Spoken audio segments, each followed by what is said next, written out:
सर्वस्वरूपे सर्वेश्वर शक्ति समन्विते विस्त्राही नो दुर्गा देवी नमस्तुते। याज्ञवल्क्य द्वारा भगवती सरस्वती की स्तुति। भगवान नारायण कहते हैं, नारद सरस्वती देवी का स्रोत सुनो जिससे संपूर्ण मनोरथ सिद्ध हो जाते हैं। प्राचीन समय की बात है, याज्ञवल्क्य नामक प्रसिद्ध एक प्रधान मुनि थे। उन्होंने भगवती सरस्वती की स्तुति की थी। जब गुरु ने शाप देकर उनको श्रेष्ठ विद्या को नष्ट कर दिया, तब वे अत्यंत दुखी होकर लोलार्क कुंडल पर, जो उत्तम पुण्य प्रदान करने वाला स्थान है, गए।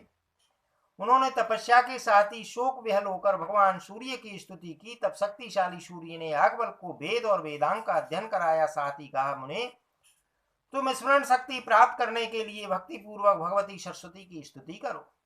इस प्रकार कहकर दीन जनों पर दया करने वाले सूर्य अंतर्ध्यान हो गए। तब याज्ञवल्क्य मुनि ने स्नान किया और नम्रता के साथ सिर झुकाकर वे भक्ति पूर्वक स्तुति करने लगे। याज्ञवल्क्य बोले, जगन माता मुझ पर कृपा करो, मैं बड़ा निस्तेज हो गया हूँ। गुरु के शाप से मेरी स्मरण शक्ति नष्ट हो गई है। मैं विद्या से वंचित हो बैठा हूँ।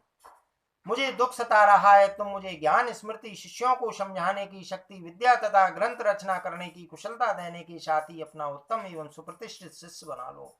माता, तुम्हारी कृपा से मैं प्रतिभाशाली बनकर सज्जनों की सभा में जाऊं और वहां विचार करने में मुझे उत्तम क्षमता प्राप्त हो सके। दुर्भाग्यवश मेरा जो संपूर्ण ज्ञान नष्ट हो गया है, वह मुझे पुनः प्राप्त हो जाए। जिस प्रकार देवता धूल में छिपे हुए बीज को समय अनुसार अंकुरित कर देते हैं, वैसे ही तुम भी मेरे लुप्त ज्ञान को पुनः प्रकाशित कर दो।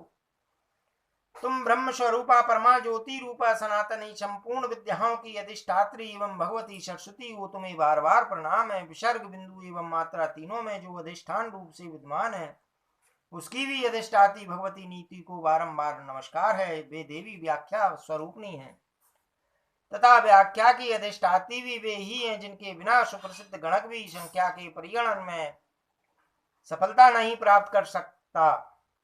उन काल संख्या स्वरूपनी भगवती को बार बार नमस्कार है, जो ब्रह्म सिद्धांत रूपा तथा स्मृति शक्ति, ज्ञान शक्ति और बुद्धि स्वरूपा है। उन देवी को बार बार नमस्कार है। जो प्रतिभा शक्ति और कल्पना शक्ति है, उनको बार बार प्रणाम है। एक बार सनत कुमार ने ब्रह्मा जी से ज्ञान का रहस्य पूछा था। उस समय ब्रह्मा भी मूक जैसे हो गए थे। वे ब्रह्म सिद्धांत के विषय में कुछ भी कह ना सके। उस समय स्वयं भगवान श्री कृष्ण वहां पधारे। उन्होंने आते ही कहा, प्रजापति, तुम भगवती सरस्वती को इष्ट देवता मानकर उनकी स्तुति करो। परम प्रभु श्री कृष्ण की आज्ञा पाकर ब्रह्मा ने तुरंत सरस्वती की स्तुति आरंभ कर दी। फिर तो देवी की कृपा से उत्तम सिद्धांत के विवेचन में वे सफलीभूत हो गए।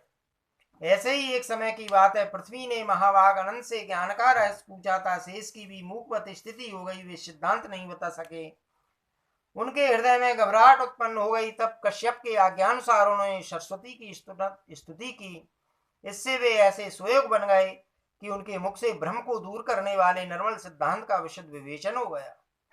जब व्यास ने वाल्मीकि से पुराण सूत्र के विषय में प्रश्न किया, तब वे चुप हो गए। ऐसी स्थिति में वाल्मीकि ने भगवती जगदम्बा को स्मरण किया। तब भगवती उन्हें वर दिया, जिसके प्रभाव से मुनिवर वाल्मीकि सिद्धांत का प्रतिपादन कर सके। उस समय उन्हें भ्रम रूपी अंधकार को मिटाने वाला प्रकाशमान ज्योति के सदृश निर्मल ज्ञान प्राप्त हो गया।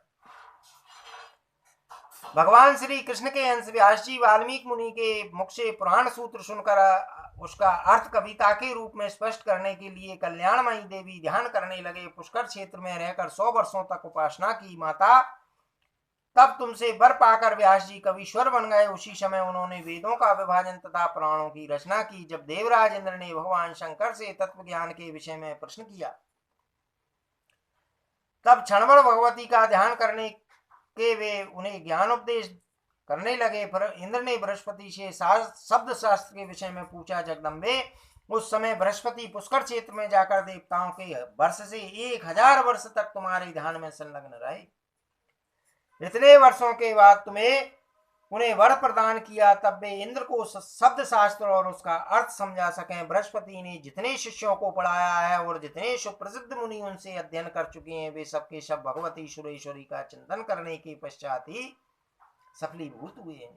माता, वह देवी तुम्ही हो। मुनीश्वर, मनु और मानव सभी तुम्हारी पूजा और स्तुति कर चुके हैं। ब्रह्मा, विष्णु, शिव, देवता, दानवेश्वर प्रभृति सबने तुम्हारी उपासना की है। जब 1000 मुख वाले शेष 5 मुख वाले शंकर तथा 4 मुख वाले ब्रह्मा तुम्हारा यशोगान करने में जड़वत हो गए, तब 1 मुख वाला मैं मानव तुम्हारी स्तुति करी कैसे सकता हूँ नारद। इस प्रकार स्तुति करके मुनिवर याज्ञवल्क्य भगवती सरस्वती को प्रणाम करने लगे। उस समय भक्ति के कारण उनका कंधा झुक गया था, उनकी आंखों से जल की धाराएं निरंतर गिर रही थी। इतने में ज्योति स्वरूपा महामाया का उन्हें दर्शन प्राप्त हुआ। देवी ने उनसे कहा, मुनि तुम सुप्रख्यात कवि हो जाओ। यूं कहकर भगवती महामाया बैकुंठ पधार गई।